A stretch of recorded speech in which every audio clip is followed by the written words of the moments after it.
Welcome back to clean news Rajasthan. चलिए देखते हैं राजस्थान की 15 फटाफट बड़ी खबरों को। अमित शाह ने खोला सौगातों का पिटारा, 9,300 करोड़ से बदल जाएगी राजस्थान की तस्वीर। दीपावली से पहले राजस्थान के नागरिकों के लिए बड़ी खुशखबरी। केंद्रीय गृह मंत्री अमित शाह ने जयपुर के जेईसीसी में 9,300 करोड़ रुपए के अधिक के विकास कार्यों का शिलान्यास और लोकार्पण किया। उन्होंने 4 लाख करोड़ रुपए के निवेश प्रस्तावों की ग्राउंड ब्रेकिंग की। 40 लाख विद्यार्थियों के लिए 240 करोड़ रुपए की यूनिफॉर्म राशि और दूध उत्पादकों को 364 करोड़ रुपए की सब्सिडी जारी की। इसके अलावा 150 यूनिट मुफ्त बिजली योजना का शुभारंभ भी किया गया। राजस्थान की दूरदर्शी विकास योजना विकसित राजस्थान 2047 का विमोचन कर प्रदेश की नई तस्वीर पेश की गई। दिवाली से पहले भजनलाल सरकार का बड़ा तोहफा, 6 लाख कर्मचारियों को मिलेगा बोनस। दिवाली से पहले राजस्थान की भजनलाल सरकार ने राज्य के करीब 6 लाख अराजपत्रित कर्मचारियों को बड़ी सौगात दी है। उप मुख्यमंत्री और वित्त मंत्री दिया कुमारी ने कर्मचारियों के लिए बोनस प्रस्ताव को मंजूरी दे दी है। प्रत्येक पात्र कर्मचारी को अधिकतम 7,000 रूपए तक का एडहॉक बोनस मिलेगा, जिसमें 75% राशि नकद और 25% जीपीएफ खाते में जमा की जाएगी। सरकार पर इसका वित्तीय भार लगभग 500 करोड़ रुपए होगा। इसके पहले सरकार ने डीए में 3% की बढ़ोतरी कर कर्मचारियों और पेंशनर्स को राहत दी थी। दिवाली से पहले सरकार के इन फैसलों से खुशियों का माहौल है। राजस्थान सरकार ने 3 लाख पेंशनधारियों की पेंशन पर लगाई रोक। राजस्थान की भजनलाल सरकार ने सामाजिक सुरक्षा पेंशन के दायरे में बड़ी कार्रवाई की है। करीब 3 लाख पेंशनधारियों की पेंशन पर फिलहाल रोक लगा दी है। सामाजिक न्याय और अधिकारिता विभाग के अनुसार जिन पेंशनर्स ने साल भर में 24,000 रूपए से ज्यादा का बिजली का बिल भरा हुआ है, उन्हें नोटिस भेजे जा रहे हैं, जिनकी आय के नए सिरे से जांच होगी।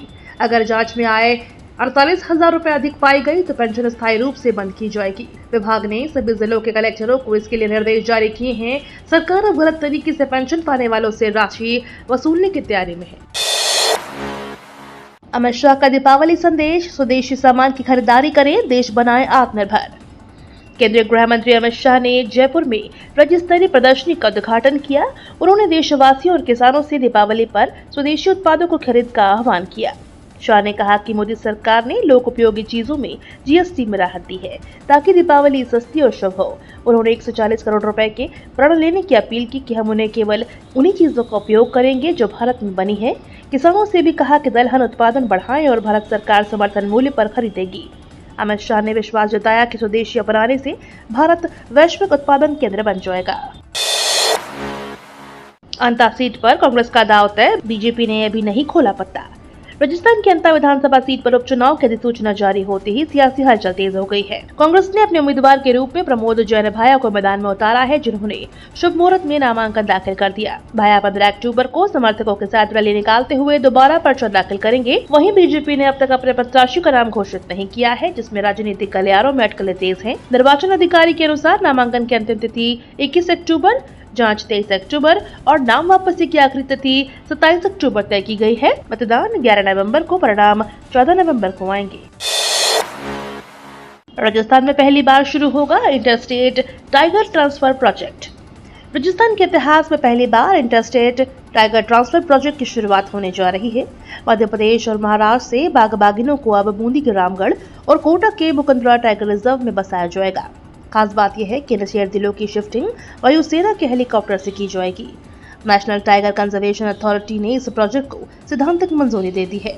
लोकसभा अध्यक्ष ओम बिरला खुद इसकी मॉनिटरिंग कर रहे हैं। वन विभाग और स्थानीय प्रशासन की तैयारियां पूरी है। अब जल्द ही राजस्थान की धरती पर नई दहाड़ गूंजने वाली है। छुट्टियों में घर जाने की चिंता खत्म, कोटा रेल मंडल लाया स्पेशल ट्रेन। कोचिंग स्टूडेंट्स के लिए खुशखबरी, कोटा रेल मंडल ने 16 अक्टूबर को सोगरिया दानापुर के बीच विशेष फेरा स्पेशल ट्रेन चलाने की घोषणा की है। यह ट्रेन वापस 18 अक्टूबर को दानापुर से सोगरिया के लिए लौटेगी। कोचिंग में छुट्टियों के दौरान घर जाने की परेशानी को ध्यान में रखते हुए यह कदम उठाया गया है। वरिष्ठ वाणिज्यिक प्रबंधक सौरभ जैन के अनुसार ट्रेन की बुकिंग आज से खुलने की संभावना है। दिल्ली और छठ पूजा के अवसर पर अब छात्र बिना किसी वेटिंग की चिंता के अपने घर आराम से पहुँच सकेंगे। जल्दी बुकिंग करना न भूलें। राजस्थान के स्कूलों में गीता का ज्ञान, शुरू होगा चलो बने आदर्श अभियान। राजस्थान के स्कूलों में अब शिक्षा के साथ संस्कारों की शिक्षा भी दी जाएगी। प्रदेश में बीएपीएस अक्षरधाम संस्था के चलो बने आदर्श अभियान की शुरुआत की जा रही है। इसके तहत छात्रों को गीता का ज्ञान दिया जाएगा और जीवन के महत्वपूर्ण मूल्यों जैसे सत्य, ईमानदारी, माता पिता का आदर और सेवा भाव सिखाए जाएंगे। पहले चरण में जयपुर, अजमेर और उदयपुर के कुछ मॉडल स्कूलों में विशेष कक्षाएं आयोजित की जाएंगी। शिक्षा मंत्री मदन दिलावर के अनुसार यह पहल बच्चों को केवल अच्छे विद्यार्थी ही नहीं बल्कि अच्छे नागरिक बनने की दिशा में मार्गदर्शन देगी। जयपुर लिटरेचर फेस्टिवल 2026 15 से 19 जनवरी तक साहित्य और संस्कृति का महाकुंभ। जयपुर लिटरेचर फेस्टिवल 2026 अपने 19वें संस्करण के साथ 15 से 19 जनवरी तक गुलाबी नगरी में सजेगा। घोटक लाग आमेर में आयोजित होने वाले इस महोत्सव में 350 से ज्यादा वक्ता 6 मंचों पर हिस्सा लेंगे। साहित्य, कला, संगीत और संवाद का यह संगम देश विदेश के लेखक, कलाकार और विचारकों को एक साथ लाएगा। इस बार विशेष सत्र भारतीय भाषाओं की समृद्धता, AI तकनीक और वैश्विक मुद्दों पर होंगे। आमेर किले की सांस्कृतिक संध्या और जयपुर म्यूजिक स्टेज पर लाइव प्रस्तुतियां फेस्टिवलों की शाम को और रंगीन बनाएगी। प्राकृतिक और मानव जनित आपदा में रेस्क्यू का नया दौर, तकनीक ने बढ़ाई दक्षता। 13 अक्टूबर को दुनिया भर में international day for disaster reduction मनाया जाता है। राजस्थान के राज्य आपदा प्रतिसाद बल यानी SDRF इस मौके पर अपनी अहम भूमिका दिखाता है। कमांडेंट राजेंद्र सिंह सिसोदिया के अनुसार इस साल 401 रेस्क्यू ऑपरेशन में 1246 लोगों की जान बचाई गई और पिछले 10 सालों में कुल 15,000 से ज्यादा लोग सुरक्षित निकाले गए। आधुनिक तकनीक जैसे ड्रोन और सटीक मौसम पूर्वानुमान ने बचाव कार्यों की दक्षता बढ़ाई है। प्राकृतिक या मानव जनित आपदा SDRF हमेशा सबसे आगे है। कन्हैया लाल केस पर चुप क्यों, अमित शाह को अशोक गहलोत का पलटवार। राजस्थान के पूर्व मुख्यमंत्री अशोक गहलोत ने केंद्रीय गृह मंत्री अमित शाह के बयानों पर तीखा पलटवार किया है। गहलोत ने कहा कि लगता है अमित शाह को किसी अधिकारी या भाजपा सरकार ने गलत ब्रीफ कर दिया है। उन्होंने सवाल उठाया कि आखिर 7 लाख करोड़ और 35 लाख करोड़ के MOU जमीन पर कहां उतरे हैं। गहलोत ने मांग की है कि राज्य सरकार निवेश की सूची सार्वजनिक करे ताकि सच्चाई सामने आ सके।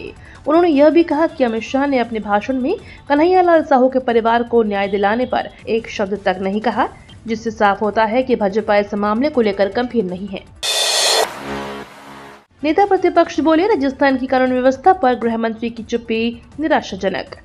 राजस्थान विधानसभा में नेता प्रतिपक्ष टीकाराम जूली ने गृह मंत्री अमित शाह पर तीखा तंज कसा है। जूली ने कहा कि शाह अपने जयपुर दौरे में राइजिंग क्राइम इन राजस्थान पर एक शब्द तक नहीं बोले। उन्होंने सवाल किया कि क्या गृह मंत्री को प्रदेश में बढ़ते अपराध, दलित उत्पीड़न और महिला अत्याचारों की जानकारी नहीं है। जयपुर, उदयपुर जैसी घटनाओं से प्रदेश शर्मसार है, मगर शाह मौन है। वहीं 35 लाख करोड़ के निवेश दावे पर जूली ने कहा कि अगर इतना निवेश वाकई जमीन पर उतरा होता तो राजस्थान की तस्वीर बदल चुकी होती। जनता अब खुद तय करेगी सच्चाई। दीपावली पर बदला गोविंद देव जी मंदिर का झांकी समय।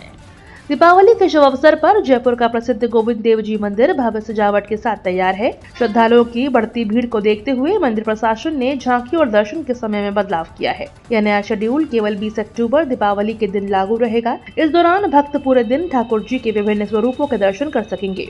मंदिर प्रबंधन ने अपील की है कि श्रद्धालु नए समय के अनुसार ही दर्शन के लिए पहुँचे ताकि भीड़ में व्यवस्था बनी रहे और हर भक्त को शांतिपूर्ण वातावरण में भगवान गोविंद देव जी के दर्शन का सौभाग्य मिल सके। अमित शाह बोले, देश में कोई अदालत नहीं जाना चाहता, नए कानून बदलेंगे न्याय व्यवस्था की छवि। जयपुर पहुंचे केंद्रीय गृह मंत्री अमित शाह ने कहा, आज देश में कोई भी अदालत नहीं जाना चाहता क्योंकि लोगों को लगता है कि न्याय समय पर नहीं मिलता। उन्होंने कहा कि 3 नए आपराधिक कानून, भारतीय न्याय संहिता, साक्ष्य अधिनियम और नागरिक सुरक्षा संहिता इस धारणा को बदलेंगे। अमित शाह ने सीतापुरा के JECC में आयोजित प्रदर्शनी का उद्घाटन किया और कहा कि अब हमारी आपराधिक न्याय प्रणाली दंड नहीं बल्कि न्याय की भावना से प्रेरित होकर काम करेगी। उन्होंने प्रदर्शनी में पुलिस कर्मियों की प्रस्तुति भी देखी, जिसमें नए कानूनों के जरिए जांच और न्याय प्रक्रिया में आए बदलावों को दिखाया गया। ला नीना का असर, राजस्थान में नवंबर में आ सकती है शीतलहर। राजस्थान में इस बार सर्दी जल्दी दस्तक दे सकती है। पिछले 3 दिनों से बारिश नहीं होने से दिन शुष्क बना है और सुबह शाम हल्की ठंड महसूस हो रही है। जयपुर मौसम विज्ञान केंद्र के अनुसार दीपावली तक बारिश की संभावना बेहद कम है। उत्तरी और पूर्वी हिस्सों में रातों का तापमान गिर रहा है। सीकर में न्यूनतम तापमान 15.5 डिग्री सेल्सियस, बाड़मेर में अधिकतम 35.8 डिग्री दर्ज हुआ। विशेषज्ञों के अनुसार ला नीना के प्रभाव से उत्तर पूर्वी हवाओं के चलते नवंबर में शीतलहर चलने और सर्दी जल्दी बढ़ने की आशंका है। ये तो थी राजस्थान की बड़ी खबरें। रोजाना सबसे पहले अपडेट पाने के लिए क्लीन न्यूज राजस्थान को अभी सब्सक्राइब करें।